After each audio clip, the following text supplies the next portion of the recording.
Fame can be tempting, and although it may seem easy for some people, others have a harder time breaking into the celebrity scene. Many take to social media in their attempt to strike stardom, but with that route being accessible to so many others, the competition is fierce and leaves many in the dust.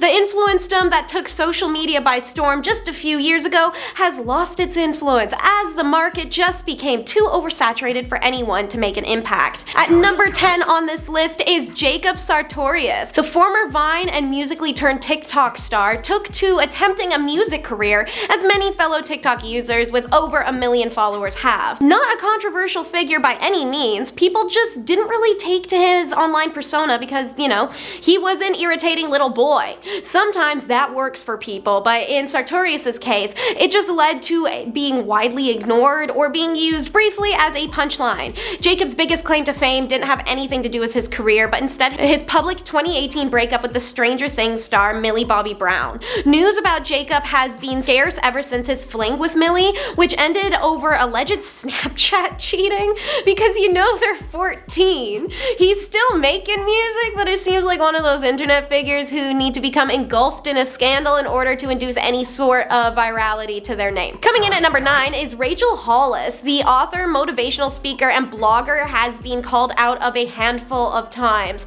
accused of her aforementioned motivational advice of ignoring systematic issues that put impoverished and non-white people at a disadvantage. Hollis has managed to become quasi-successful with her particular brand of self-sustenance and empowerment resonating with plenty of millennial white women, which is a lucrative audience. She sold a ton of books and gone about establishing quite the online presence for herself. Unfortunately, Rachel didn't just stick to her white women activism grift and instead made a really weird TikTok for International Women's Day, where she replied to a comment that told her she was unrelatable, to which she said she's never tried to be relatable, going on to compare herself to all the other women activists who she also called unrelatable, because Rachel is on the same level as Harriet Tubman or Malala, or at least she thinks so. Vox wrote that the post appeared clumsy at best and racist at worst. Personally, I learned about this woman for the first time while writing this video, so I think I'm safe in saying she never broke into the mainstream. At number 8 is Cameron Dallas, the first former MagCon boy on our list. MagCon was a group of guys that found modest followings on Vine and went on strange tours, and what many tween girls believe to be the height of stardom in 2014. But in hindsight,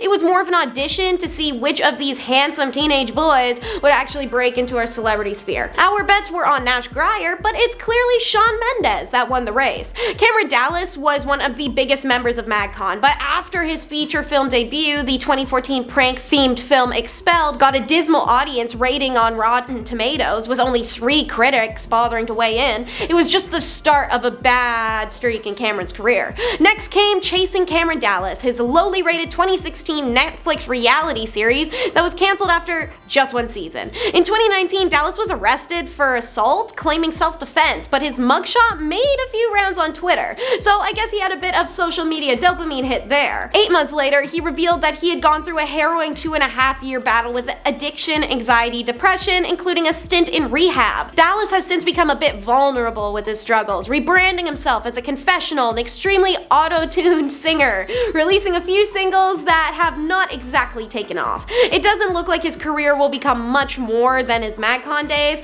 and that's just the reality of it. Being a cute boy won't get you much further than a few million young girls following your social media accounts. At number 7 is Jack and Jack, our second MagCon mention in the list. Jack and Jack became a comedy duo on Vine, posting silly, unobtrusive sketches and covers of pre-existing songs. Shortly thereafter, they joined the MagCon tour and continued to amass a following on the road, touring with the other boys, eventually becoming one of the top 20 most followed Viners. However, their popularity quickly subsided after MagCon disbanded and Vine was taken down, the public opting to make the aforementioned Shawn Mendes the musical sensation of the group. Jack and Jack took a hiatus in 2017, but attempted to make a comeback in 2022. As a fan of the MagCon boys, just as any other tween girl in their prime of Vine was, I listened to Jack and Jack's 2014 single Flights, and I can't remember if it was actually good or if I was just 13 and I don't really care enough to go back and listen to it. However, I do commend them for actually trying to do something with their MagCon fame. I always found them as some of the only members who actually tried to put any effort into their content. At number 6 on this list is Woah Vicky, an influencer that realized shock value was easy content content and generated clicks, but unfortunately realized that the notoriety you receive from such content is fleeting. If you're not familiar with Vicky's shtick, she's a white girl who adopted a minstrelsy act, one of the worst comedy genres that we, for some reason as a society, just can't kick. In seriousness, she appropriates black culture in the same Cash Me Outside girl, aka Bad Barbie way, whom she collaborated with in a pair of fake fights. However, Bad Barbie was able to turn her Dr. Phil show appearance into some sort of effective rap career, but unfortunately Vicky's did not have the same luck. In spite of her over 1 million YouTube followers, which many speculate are bots, only one of her singles has cracked even 1 million plays. She also has a free Gmail account to book her for gigs instead of, you know, an agent or any kind of management. Nowadays, she's just posting brand deals to Instagram, but hasn't had any sort of scandal to boost her name as of recent. At our halfway point is Singh. You may know her from the ads at the bus stops that aren't working on you. Lily's career may have been impressive and served as an inspiration for creators to move on to something bigger and better, but unfortunately all she did was create a precedent that YouTubers probably shouldn't move from the biggest entertainment platform of the present day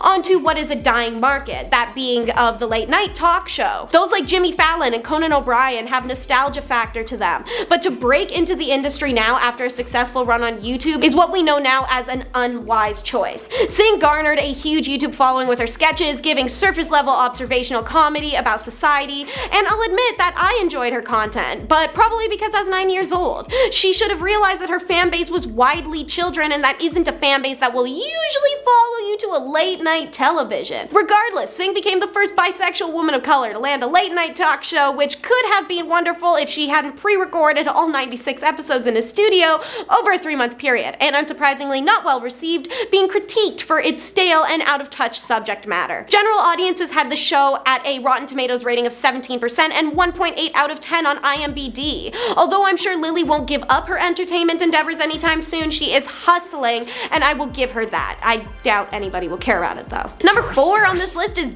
Gibson, the wellness guru and pseudoscience advocate turned convicted scammer, amassed hundreds of thousands of social media followers, wrote a book, and launched an app based on her claims to have cured her multi-site cancer without drugs, opting to simply change her diet and use alternative therapies. She also claimed that she had donated most of the proceeds from her app and book sales to charity, but in 2015 she couldn't stick to the script any longer and cracked under pressure from journalists investigating claims in her book, admitting to have fabricated her entire cancer story, which overshadowed the fact she didn't donate all that much to charity. Lying about having cancer is not only despicable, coupled with the fact that she had tried to spread disinformation on how to cure it, but man, that's just asking for bad karma. I'm not superstitious, but God, who would want to tempt fate like that? Gibson was fined over $400,000, which she is yet to pay, and if she continues to evade her charge, she could very well face jail time. The gravity of the scandal hasn't kept her off social media though, recently creating a new private Instagram account. Number 3 on this list is Nicole Arbour, an infamous figure that garnered immense overnight stardom for her 2015 viral video entitled Dear Fat People,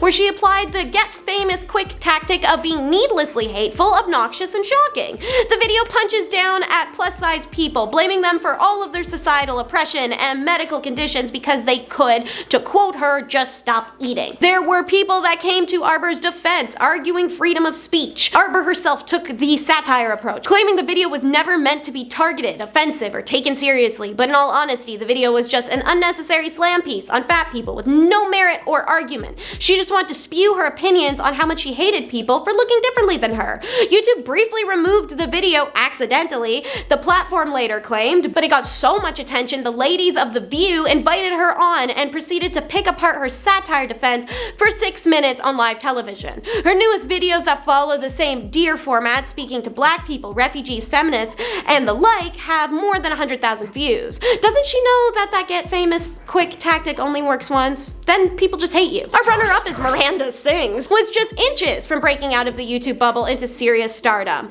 With her Netflix show Haters Back Off and a national live show, she was well on her way to becoming mainstream celebrity. However, after a slew of allegations, the comedian's reputation and 15 years of career have taken a turn for the worse.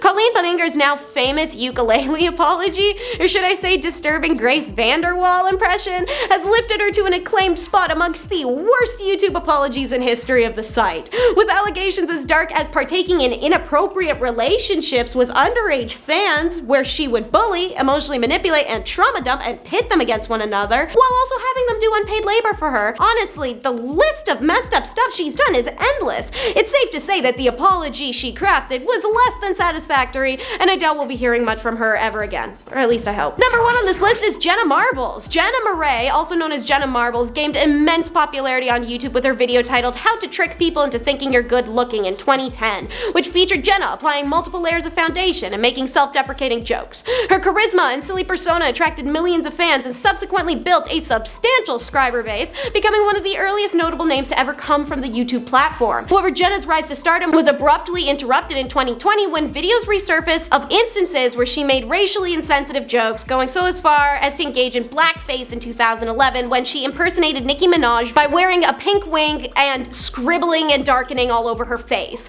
The backlash following the reemergence of these videos was swift and severe, prompting Jenna to address her past content in what was her final video on the platform. She offered a sincere apology and announced the conclusion of her YouTube channel in order to avoid hurting anyone ever again. Following her departure from social media platforms, Jenna's fans occasionally receive updates about her life through her husband, Julian Solomita, a prominent Twitch streamer and YouTuber whom she married in 2022. And that brings us to the end of our list. Let us know if we forgot anyone and who you wish actually makes it.